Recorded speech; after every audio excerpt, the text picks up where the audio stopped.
And you know, the 45-minute claim is here. The map is here. Go out there. Let's just deal with the 45-minute claim. Well, it was you know, it was in the dossier. It was in your forward. Yes, but it was then never. I think we ended up with a situation in which of the thousands of written questions it was twice asked about, in the thousands of oral questions never asked. It was true. No. The reason I'm banging on about this is that it's the same atmosphere, the same narrative, which allows the current Deputy Prime Minister to stand up in the House of Commons over there and say it was an illegal war. Yeah, but you see, in the end, I mean...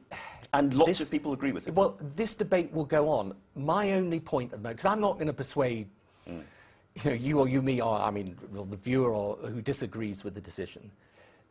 The reason I do this is just so that people understand there is another point of view. And all I say to people is keep an open mind about it, because we are about to face, in respect of Iran, a very similar type of decision. And I want to come on to that later on, absolutely. Before the war happened, a lot of people, I mean, not least John Major and many other people, were saying in public and in private, Iraq is a dangerous, fissile, complicated country. It has Iran squatting on the border. And you knew also that al-Qaeda were looking for a new battlefield. Should not the planning have been much better?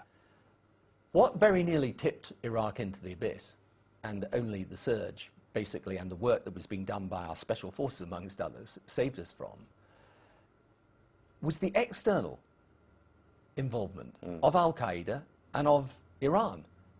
Now, that was not something that was foreseen. What about, you know, the fact is... Debathification. What about the civil society? What about... I mean, there was an implosion, particularly in the north and around Baghdad. There was, but the position would have been and could have been stabilised, but for the external interference. You kick the door down and go into somebody else's country, you have an absolute responsibility then for security and life in that country afterwards. 100,000 plus people certainly died because of that. Some people say more. What do you say to all of those people who just simply think that the blood sacrifice, the 6-year carnage was too much? Given that Saddam didn't have WMD at the time, that it was too much, it wasn't worth it. What I say to them is that if you look at what happened under Saddam, there was also carnage. There were hundreds of thousands of people who died under Saddam. So if you go to Iraq today and you talk to people, yes, there will be a lot of people who will say what you've just said, but there will be many, many others who will say, as one Iraqi said to me, are you saying we've got a choice of rule by Saddam or rule by terror, but we can't have what you want? You put the case for it not being worth it, and then you quote the Iraqi, but you never yourself quite come to a definitive view. No, my definitive view in the end is that I believe we were right to remove Saddam. If you knew then what you know now about the consequences of it, would you do it again? No, as I've always said to people, I still believe it was the right decision. Now, but you must have regrets about the way it happened. Look, of course... The way it was done. You cannot possibly not feel the most immense sadness about the lives lost, not just our own soldiers, but the ordinary civilians. The point that I make, however, is if we'd left Saddam there, we'd also have had a problem. So all I say to people is it was a really difficult choice, this. So you do it again? And I personally believe it was the right decision, but I totally understand why people take the opposite point of view. All I ask about this is that there is an understanding both of the complexity of the decision and not a sense in which, but had you taken the opposite decision, or allowed America to go in its own, said we're going to stay out not merely incidentally of the invasion, but of the aftermath as well, and of the coalition of some 30 countries that supported America in that if we'd stayed out of that, or if America hadn't acted and Saddam was still there, there would also have been consequences. And in my view, it is at least arguable that a Saddam with the technical know-how, with the oil money, because sanctions would have been lifted, he would have had massive amounts of resource. He would have had, as the Iraq Survey Group find, the desire to reconstitute his WMD program. And my view is he would have been a competitor in extremism to Iran today. Sure. At the Chilcot inquiry, you were asked to say sorry, if there's anything you'd like to apologise for or say sorry. And what I was going to ask you is, I mean, we've been talking, it's an interview, but to all the people looking, watching, who still feel very angry and upset about this. Is there anything further that you want to say to them? Well, look, how can you not feel sorry about people who have died? I mean, you would be inhuman if you didn't think that. But when I'm asked whether I regret the decision, you know, I have to say I take responsibility for it, but I can't regret the decision. And that's because if I were to say that to you, I mean, I wouldn't be saying what I think. And you see, the thing about this issue is it's still going on today. There is not a single part of the Middle East that is not touched by exactly the same problem we have in Iraq and in Afghanistan today. And my view is that the West has got to understand this is a generation-long struggle, and we've got to be in it. What did you feel during those weeks after the war when the WMD didn't turn up? I mean, it's a question that we were constantly asking people, of course. And indeed, we were, one of the things that makes the notion that we... Was it ghastly to think that we went to war and they're not there? Well, look, it was the Casus Belli, was the WMD program. So, of course, you're constantly asking and indeed searching. So we did. Afghanistan, which we haven't touched at all. Another war, another piece of nation building, now in trouble. We're talking about an exit route and all the rest of it. Doesn't that show a deep flaw in, as it were, the Chicago Doctrine, which is that the West does not have the staying power, if you like, the readiness to absorb casualties and the vast amount of money required to build new nations where there have been failed states in the past?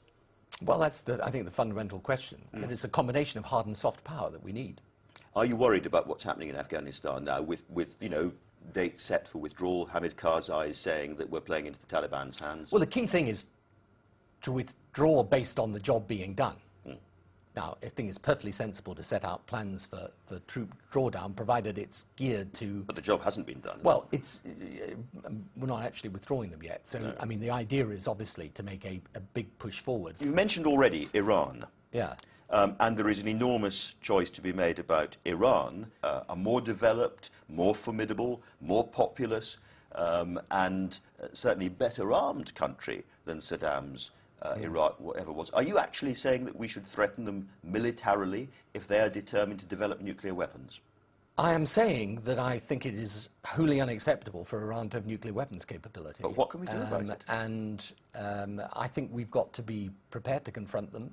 Militarily? If necessarily militarily? If necessarily militarily. I think there is no alternative to that. If they continue to develop nuclear weapons, and they need to get that message loud and clear.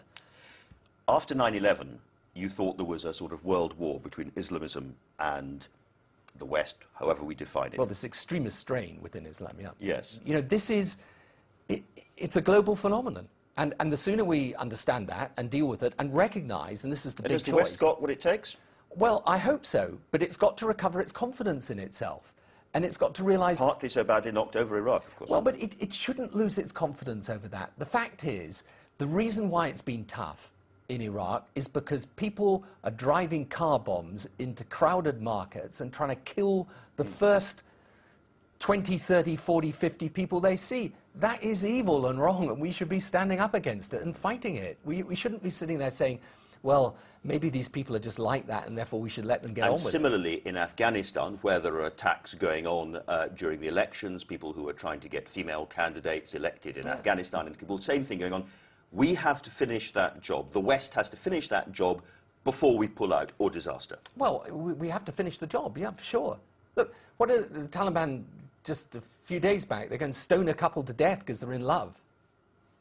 I mean, what, you can't compromise with that. You've got to take it on. So we have a moral obligation in our part of the world to change that society. We actually have a reason of self-interest. I mean, there is obviously, you can't see some of the things they do, like executing teachers for teaching girls and not feel a sense of moral compulsion, but that's not actually the principal reason. It's a self-interested reason. This movement is still there. It is, I'm afraid, still strong. It has a narrative that reaches into a far larger part of the population that is to do with the West and Islam and so on. Isn't it partly still strong because of the nature of our response? Because we went in so heavy, we went in so hard. That's the debate, Andrew. That is absolutely the heart of the debate. And the West's got to resolve this debate. Is the reason why they're like that because of us, or is it actually because of them? Now, my view in the end is we should stop being in a situation where we think we've caused this. We haven't caused this. If you're a Muslim in this country, in Britain, you've got greater freedom than many Muslims in Muslim countries. I mean, it's nonsense. I know it's difficult. It will take a long time. But if we in Europe decide the pain is too great to stand alongside America, that's fine. But we'll find in the end we're obliged to deal with it at a later time and in an even more difficult and acute way. And if Iran ends up with a nuclear weapon, do not be under any doubt at all, that will change the entire balance of power in the most troubled region of the world.